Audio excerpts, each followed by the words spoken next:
What's up, YouTube? It's Mike here, back with another video.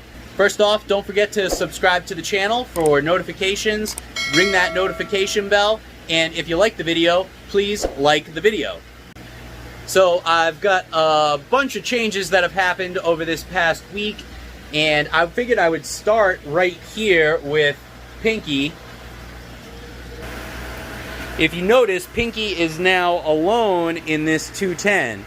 So I had Shelly, the giant gray gourami, on the other side of this tank for a while, and I've been struggling for a very long time to make these fish work either in a community setting or just to give them enough space in general. And I made the conscious decision to rehome Shelly to somebody who offered it a larger home and a tank to itself. Wasn't the easiest thing for me to do because I've had that fish for at least 3 years, I think now. And I loved that fish, and I love Pinky, but I had to choose one or the other, and I think in the long run I have better chances of possibly being able to make Pinky work with the big catfish. So time will tell, but anyway, I wanted to get that out of the way that I have rehomed Shelly. Also got another really cool new pickup this week, which I'm really excited about. And I know what you guys are thinking, oh goodness, he got another red-tailed cat. Well, yes, but this is a short body, and I'm just excited because he's so unique. Now, I actually tried to put him into this 180, and I was going to quarantine him in there. However, my other little red tail did not get along with him well, and that's why his fins are now frayed and beat up. So that happened just on the first night. So what I ended up doing was I moved him over to here. And the Dorado was on this side of the tank, and I had Rays on this side of the tank. But let's get into what I've been going through over the past week so you can see what happened to the Rays and what happened to the Dorado. So if you watched the last video, you'll see that, I think it was the last video, that I had my 40 breeder that I wanted to set up here, and I want to replace this 20 long with another 40 breeder. So in this video, we're going to set that up real quick, and had a few complications. I had to drill the tank, so if you guys haven't ever drilled the tank, this might help you along a little bit. But let's get right into the footage of getting this tank set up and moving some fish.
The hole came out really good.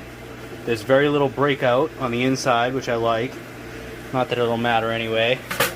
From what I've seen, it's pretty much impossible to not have some breakout on the other side of the glass, but that's pretty clean cut. It was very easy. So I'm just going to clean it up, throw a bulkhead in it, and then it's going up. And for those of you wondering, I used a diamond hole saw bit, and I think this was 1 3/4 inches. It was really hard to get right now. Every hardware store and Home Depot and Lowe's I went to did not have this specific size, so I had to order it online. It's probably just as well because it was cheaper online than it would have ever been in store. Keep that in mind. You need a diamond hole saw bit like this if you want to drill glass, and make sure that the tank is not tempered. So I knew this tank wasn't tempered, or I was 99% sure that it wasn't tempered because it wasn't labeled as tempered. Simple as that. So check the tags on the tank. Make sure if it says tempered, don't drill it.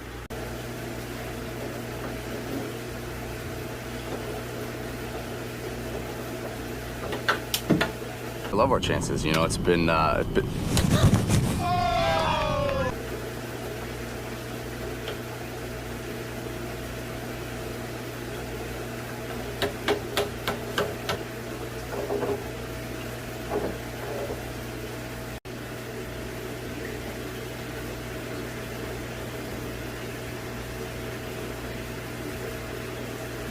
Alright, so what I'm going to do is turn this off.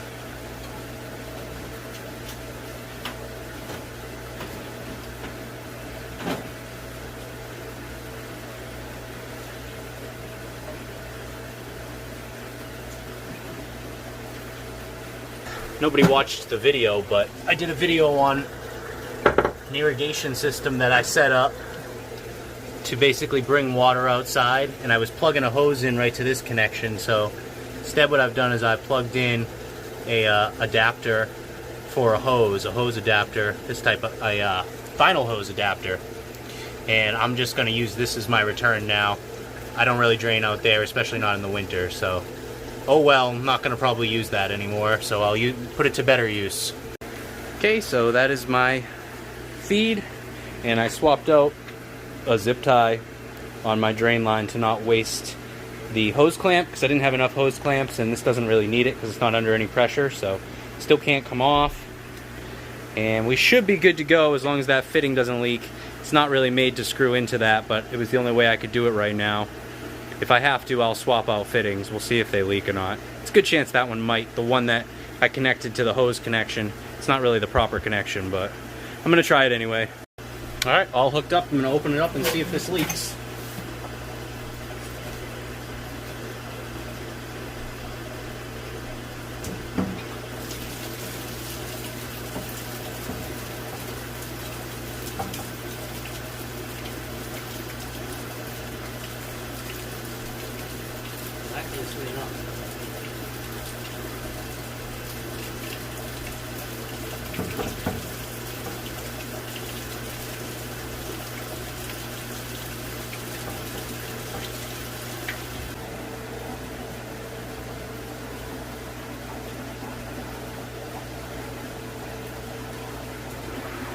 Alright, we are up and running. Looks pretty good. I'm going to add sponges, and then I'm going to move this little girl over. And then we'll move the other rays too.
unfortunately I couldn't really film the other two. It's tough to catch them and film, obviously. So all three of them ate, although I noticed this one is definitely more stressed out than the other one. And I ended up selling the male that I got with this female. I was going back and forth on which male I wanted to keep or sell. So the buyer, and I just let him choose whichever one he wanted. And this one's fine with me. It's got a really cool pattern, so I'm happy. I might end up parting with this one someday also, and that's mostly because I have a pretty cool new pickup coming in this week, and you guys might see that in this video, so stay tuned. If not, it'll come out in the next video, but regardless, I'll see which ones I end up keeping long term. And like I said, this one is really stressed out but ate very well, so no big deal. But I love this little setup, and it's actually really nice for viewing from the side. Much better than the 20 long was. So eventually, like I said, I'll swap that out for another 40 and use it as another grow out.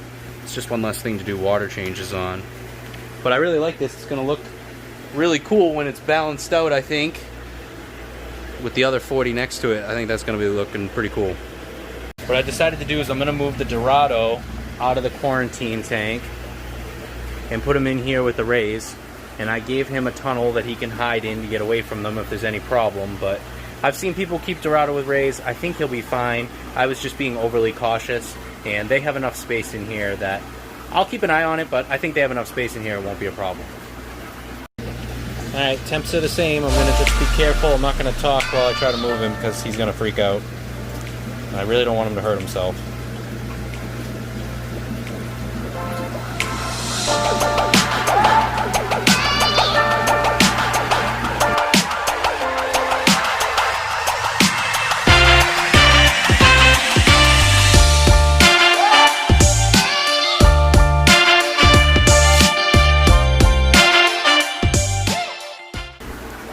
Sorry, I forgot to open the lid. So let's release him.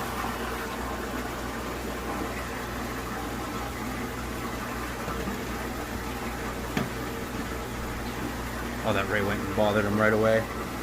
Great.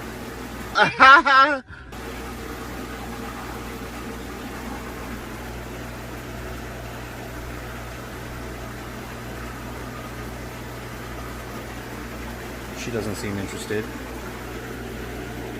Look at that glare.